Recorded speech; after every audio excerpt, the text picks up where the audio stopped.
కథావాణికి స్వాగతం. కథాభిమానులందరికీ నమస్కారం అండి. నేను డాక్టర్ శ్రీమతి కొఠారి వాణి చలపతిరావుని. ఈ ఆదివారం రోజు మీకోసం ప్రత్యేకంగా దీపస్తంభం అనే కథను వినిపించబోతున్నాను. నేను రచించి నా స్వరంతో వినిపిస్తున్న ఈ కథ పేరు మరోసారి దీపస్తంభం. ఇంకా ఆలస్యం చేయకుండా కథలోకి ప్రవేశిద్దాం. అత్తయ్య, నన్ను క్షమించగలవా? నిన్ను అర్థం చేసుకోవటానికి నాకు ఇన్ని సంవత్సరాలు పట్టింది అన్న ఆ 2 వాక్యాలు టైప్ చేసి మేనత్త దీపికకి సెండ్ చేశాక నా మనసు తేలిక పడింది. ఆ తర్వాత హాయిగా అనిపించింది. గుండెల్లోని భారమంతా దిగిపోయినట్టు చాలా రిలీఫ్ ఫీల్ అయ్యాను. కళ్ళు మూసుకొని సోఫాలో వెనక్కి వాలితే గతం కళ్ళ ముందు దృశ్యమాలికలు గట్టి కదలాడింది. నాకు అప్పుడు పట్టుమని 10 ఏళ్లు కూడా లేవు. ఆ వయసుకే విధి తన మీద అంత పగపడుతుందని, అసలు విధి అనేది ఒకటి ఉంటుందని కూడా తెలియని వయసు. అమ్మ మొద్దు మురిపాలు, నాన్న గారాబం నన్ను కాలు కింద పెట్టి నడవనయ్యనంతటి దర్జాకు, వైభోగానికి తీసుకెళ్ళాయి. అప్పుడప్పుడు మా ఇంటికి వచ్చే అత్తయ్య అది చూసి, రాకుమారివే నువ్వు అనేది నవ్వుతూ, పెద్దనయ్య, దీన్ని మరీ గారాబం చేసి పాడు చేస్తున్నావు నువ్వు, వదినా నువ్వు కూడా అనేది అమ్మా నాన్నలను ఉద్దేశించి నవ్వుతూనే. పిన్ని, బాబాయి, వాళ్ళిద్దరు పిల్లలు, మేము అంతా ఉమ్మడి కుటుంబంగా కాకపోయినా తాతగారు కట్టించి ఇచ్చిపోయిన పెద్ద ఇంట్లో పక్కపక్కన ఉండేవాళ్ళం. బాబాయి పిల్లలు నేను కలిసి ఆడుకునేవాళ్ళం. అత్తయ్య పండగలకు, పూజలకు వచ్చిపోతూ ఉండేది. అలా అంతా బాగుంది. నా జీవితం ఆనందమయం.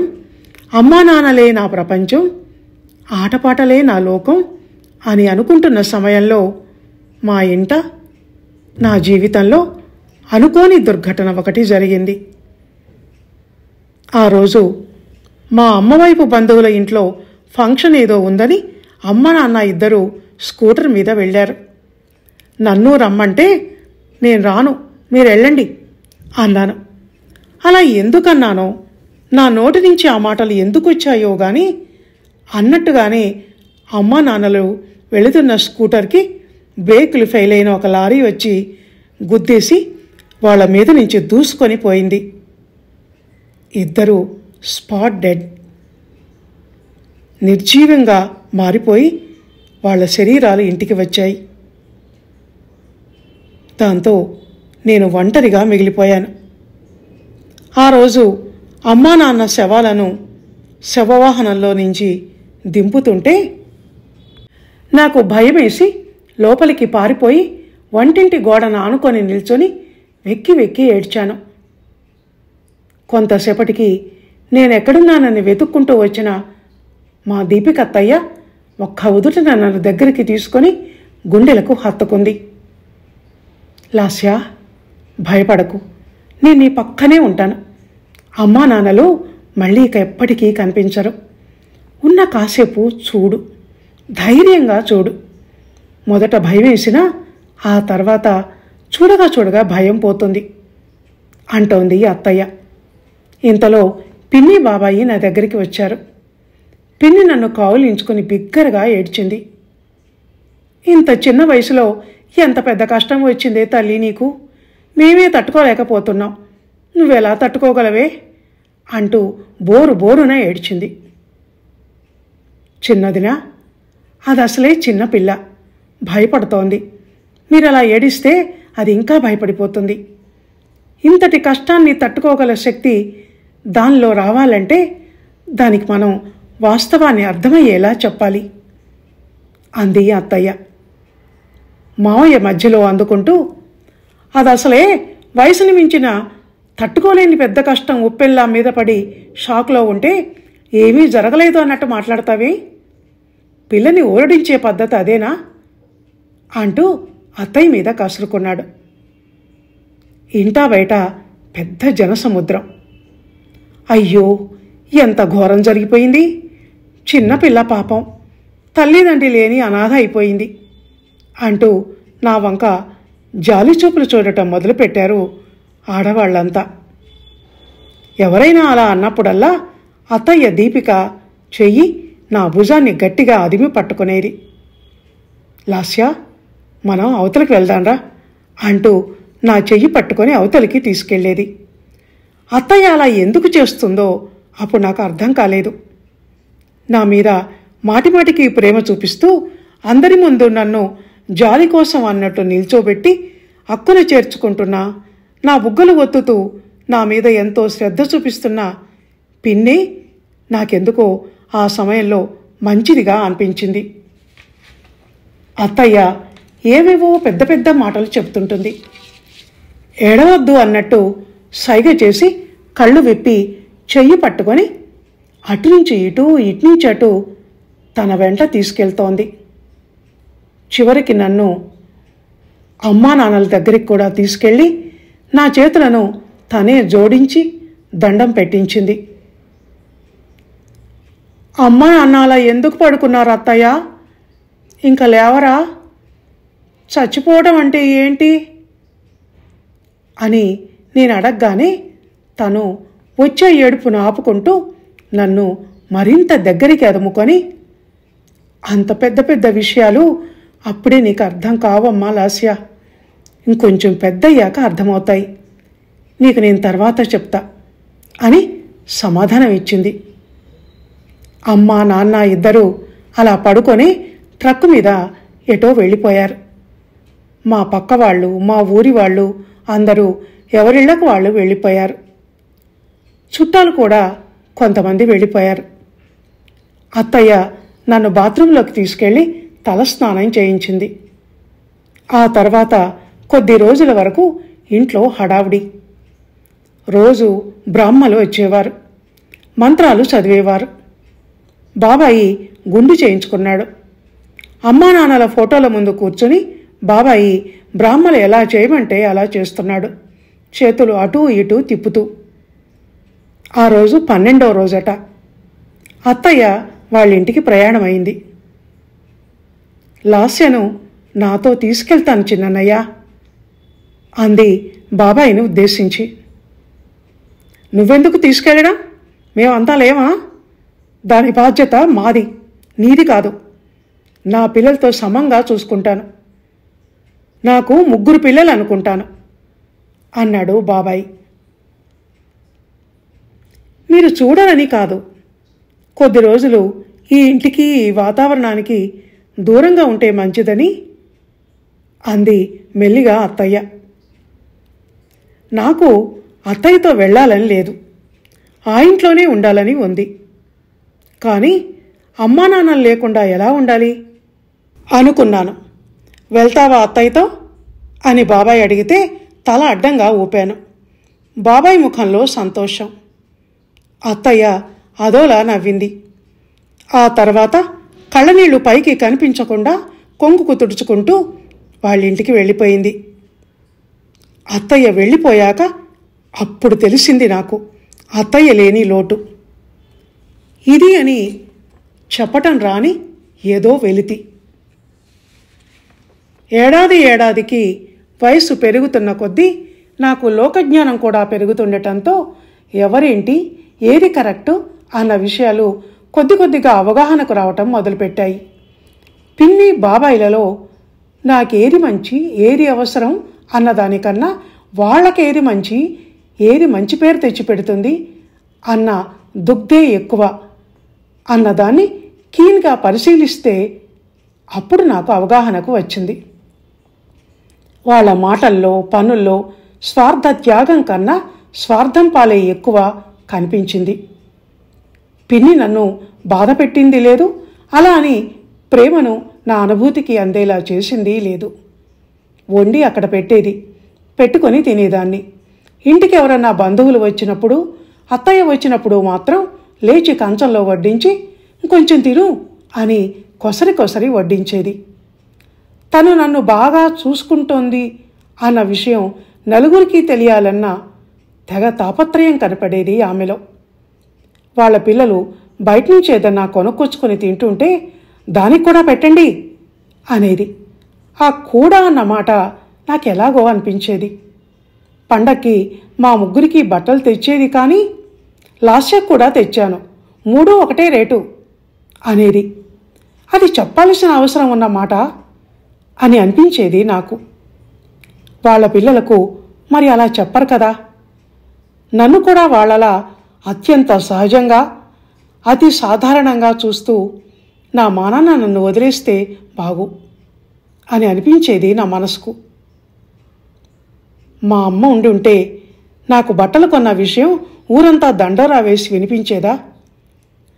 ఎవరైనా ఉన్నప్పుడు ఎలా కంచంలో అన్నం పెట్టి పిలిచేదో, ఎవరూ లేనప్పుడు అలాగే పెట్టి పిలిచేది కదా. అమ్మకు నేను అమ్మను అన్న గుర్తింపు, తాపత్రయాలు ఉండవు. అది అప్రయత్నంగానే గుండెల్లో నుంచి నిరంతరం ప్రవహించే ఓ జలపాతం. అమ్మ కోపం వస్తే తిడుతుంది, తప్పు చేస్తే ఒక చెంపదెబ్బ వేస్తుంది. పిన్ని కూడా అలా చేస్తే బాగు అని అనిపిస్తుంది నాకు. కానీ పిన్ని తన పిల్లలను తప్ప నన్ను తిట్టదు, కొట్టదు. తను నన్ను కొడితే అంతా ఏమనుకుంటారోనని భయపడుతుంది. పిన్నికి మంచి పేరు తెచ్చుకోవాలన్న తాపత్రయం, తను చాలా సాత్వికురాల్ని అనిపించుకోవాలన్న కోరిక ఒక్క నా విషయంలోనే, తన పిల్లల విషయంలో కాదు. బాబాయి, ఇది అన్నయ్య పొలం, ఇది అన్నయ్య వాటాకు రావాల్సిన డబ్బు అంటూ ఎప్పుడు ఏవేవో లెక్కలేస్తూ ఉండేవాడు. ఒకసారి పిన్నితో, దానికి మనం ఉట్టిగానే పెట్టడం లేదు, దాని తండ్రి సొమ్మే దానికి పెడుతున్నాం అని మెల్లిగా అనటం నా చెవిన పడి మనస్సు కలుక్కుమంది. అత్తయ్య నన్ను ఎప్పుడు తన దగ్గరికి పంపమన్నా బాబాయ్ వాళ్ళు పంపేవాళ్ళు కాదు. నా విషయంలో ఆమె జోక్యం, పెత్తనం ఉండకూడదని వాళ్ళు అనుకుంటున్నట్టు నాకు కొద్ది రోజుల క్రితమే అర్థమైంది. అందుకే అత్తయ్యే మధ్య మధ్య బాబాయ్ వాళ్ళ ఇంటికి వచ్చేది. ఫోన్ చేసి నాతో అప్పుడప్పుడు మాట్లాడుతూ ఉండేది. నా విషయంలో అత్తయ్య ప్రవర్తన పిన్ని ప్రవర్తన కన్నా భిన్నంగా కనిపించేది. ఎంత భిన్నంగా అంటే నేను ఆశ్చర్యపోయేటంతగా. పెద్దవాళ్ళు ముగ్గురు అన్నానికి కూర్చున్నప్పుడు, లాస్యా ఇలారా, పెరుగు గిన్నె ఫ్రిడ్జ్లో ఉంది, టేబుల్ మీద పెట్టడం మర్చిపోయింది పిన్ని, ఇలా తీసుకురా అనగానే పిన్ని, అయ్యో దాన్నెందుకు పిలిచావు, సుధని పిలిస్తే వచ్చేది కదా అనేది. పిన్ని బాబాయిల కూతురు పేరు సుధ. పిన్ని మాటలకు సమాధానంగా, ఎవరైతేనే ఇది దగ్గరలో ఉందని దీన్ని పిలిచాను అనేది అత్తయ్య. మా ముగ్గురిని దగ్గర కూర్చోబెట్టుకొని, బాగా చదువుతున్నారా, ముందు చదువు, తర్వాతే మరి ఇంకేదైనా, అది వస్తే మిగతావన్నీ ఆటోమేటిక్గా వచ్చేస్తాయి. పుస్తకాల్లో లేని విషయాలు బయటి ప్రపంచంలో కూడా ఉండవు. పుస్తకాల్లో ధర్మం ఉంటుంది, విచక్షణ ఉంటుంది, మనిషి ఎలా ఉండాలో ఎలా ఉండకూడదో అన్నది ఉంటుంది. టోటల్ మనిషి జీవితం మొత్తం అందులో ఉంటుంది. కనుక పుస్తకాన్ని మీ నేస్తాన్ని చేసుకోండి అని చెప్పేది. అత్తయ్య ఏ పని చేసినా అది నాకు వింతగానే కనపడుతుండేది. ఆ రోజు అత్తయ్య చేయి పట్టుకొని నడుస్తూ గుడికి వెళ్ళాను. డజన్ అరటిపండ్లు కొంది అత్తయ్య. వెళ్తూ వెళ్తూ గుడి ముందు కూర్చున్న బిచ్చగాళ్ల చేతికి ఒక్కొక్క పండు ఇవ్వటం మొదలుపెట్టింది. అదేంటత్తయ్య, అందరూ డబ్బులు వేస్తుంటే నువ్వు అరటిపండు ఇస్తున్నావు అని అడిగాను. వెంటనే అత్తయ్య, ఇదైతే ఇప్పుడు తింటారు కదా, ఒకవేళ ఎవరైనా ఆకలితో ఉంటే వాళ్ళ ఆకలి కొంచెమైనా ఈ పండుతో తీరుతుంది కదా. నేను అరటిపండు వాళ్ళ చేతిలో పెట్టగానే వాళ్ళ ముఖాల్లోని ఆనందాన్ని గమనించావా? ఇప్పుడు ఉన్న ఫలంగా నేను చెయ్యలేని పని గనక చెయ్యలేను, కానీ నాకేమనిపిస్తుందంటే, మనం డబ్బు అవసరం ఉన్న వాళ్ళను డబ్బులు ఇచ్చి వాళ్ళని బిచ్చగాళ్ళగా మార్చిన దానికన్నా వాళ్ళ మీద వాళ్ళకు ఉండాల్సిన నమ్మకాన్ని, ఆత్మబలాన్ని, కష్టించే స్వభావాన్ని తగ్గించిన దానికన్నా వాళ్ళకి ఏదైనా పనిని చూపించి వాళ్ళ కాళ్ళ మీద వాళ్ళు నిలబడేలా చేయగలిగితే, జీవనోపాధి కల్పించగలిగితే వాళ్లలో ఆ డిపెండెన్సీ స్వభావం కొంతైనా మారుతుందేమోనని అనిపిస్తుంది. దానివల్ల బీదరికాన్ని వాళ్ళ నుంచి దూరం చేసిన వాళ్ళం అవుతాం. మనం అనవసరంగా వాళ్ళ మీద చూపించే జాలి, పుణ్యం కోసం చేసే దాన ధర్మాలు ఇవన్నీ వాళ్ళ వ్యక్తిత్వాన్ని కించపరచటమే అని అనిపిస్తుంది నాకు. ఇలాంటి పనులను ప్రభుత్వాలు చేయాలి. బెగ్గర్లెస్ సొసైటీని తీసుకుని రాగలిగితే ప్రతి ఒక్కరిలోనూ వ్యక్తిత్వ వికాసాన్ని కలిగించినట్టే అంది అత్తయ్య. ఆ మాటలు విని ఆశ్చర్యపోయాను నేను. అత్తయ్య ఆలోచన విధానం భిన్నంగా, అసామాన్యంగా అనిపించింది నాకు. అప్పటినుంచి అత్తయ్య మీద గురి కుదిరింది నాకు. ఆమె మాటల్లోని గురుత్వం బోధపడటం మొదలుపెట్టింది.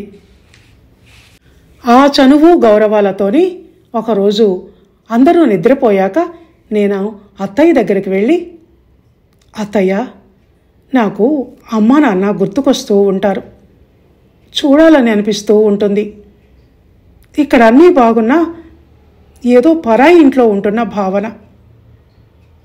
అందరికీ అమ్మా నాన్న ఎవరికంటూ వాళ్ళకి ఒక ఇల్లు ఉన్నాయి. కానీ నాకే అవి ఎందుకు లేవు అత్తయ్య అంటూ ఏడ్చేశాను. ఆ మాటలతో అత్తయ్య కళ్ళలో నీళ్లు తిరుగుతున్నా అవి నా కంటపడకుండా జాగ్రత్త పడుతూ, లాస్య, నువ్వు మొట్టమొదటిగా చేయాల్సిన పని ఏంటంటే ఈ కంపారిజన్ మానేయ్. వాళ్ళు అలా ఎందుకున్నారు, నేను ఇలా ఎందుకున్నాను అని ఎవరితోనూ నిన్ను నువ్వు పోల్చుకోవద్దు.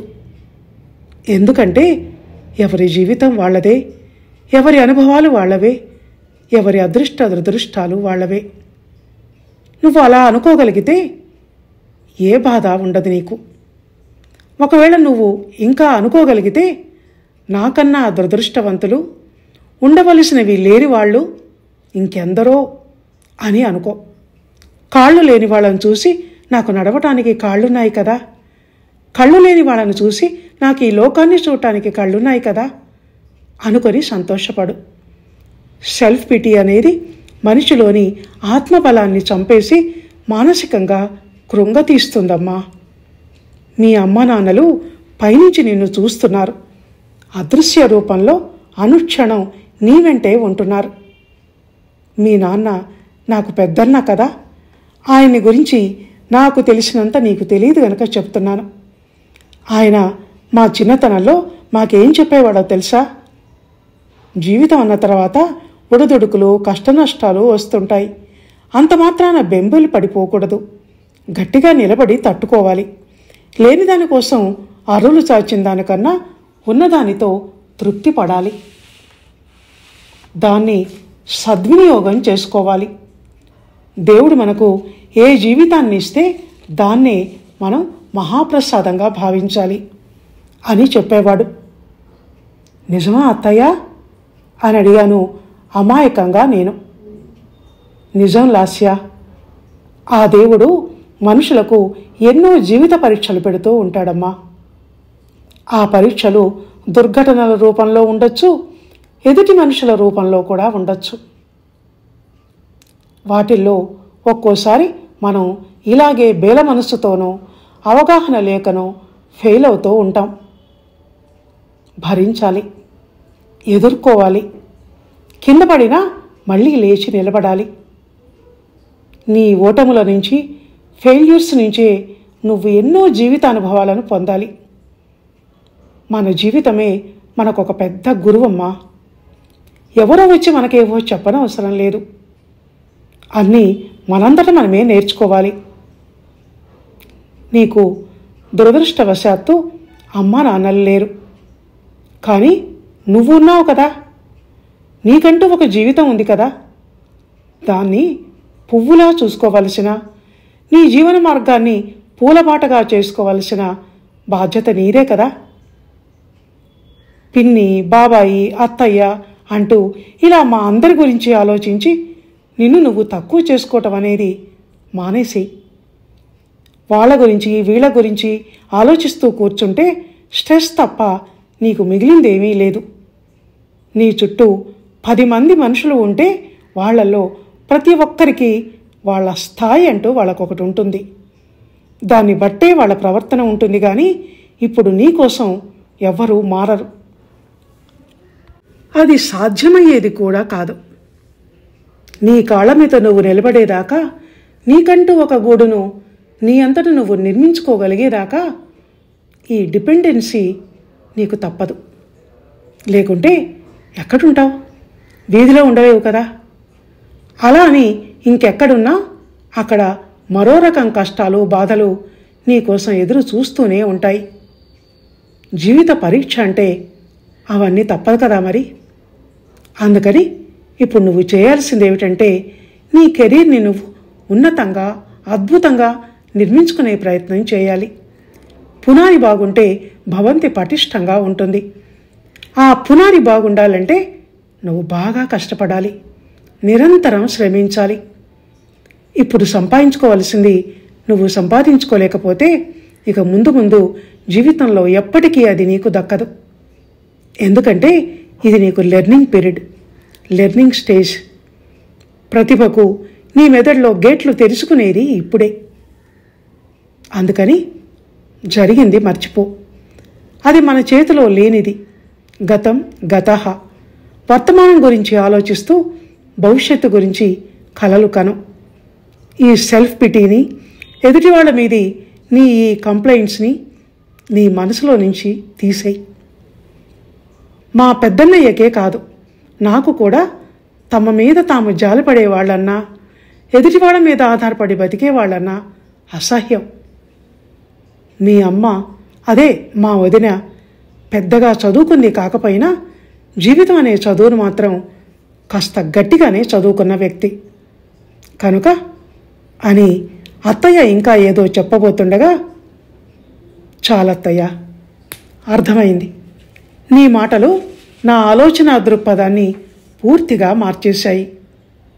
దిక్సూచిలా ఈ మార్గాన వెళ్ళు అని నాకు దారి చూపించటమే కాక, దీపస్తంభంలా నిలువెత్తున నిలబడి దీపికల కాంతులు విరజిమ్ముతూ నా గమనాన్ని సుగమనం కూడా చేయబోతున్నావు అంటూ అత్తయ్యను గాఢాలింగనం చేసుకుని ఆ రాత్రి హాయిగా నిద్రపోయాను. అనవసరపు ఆలోచనలన్నీ బయటికి పోయి మెదడు ఖాళీ అవటంతో.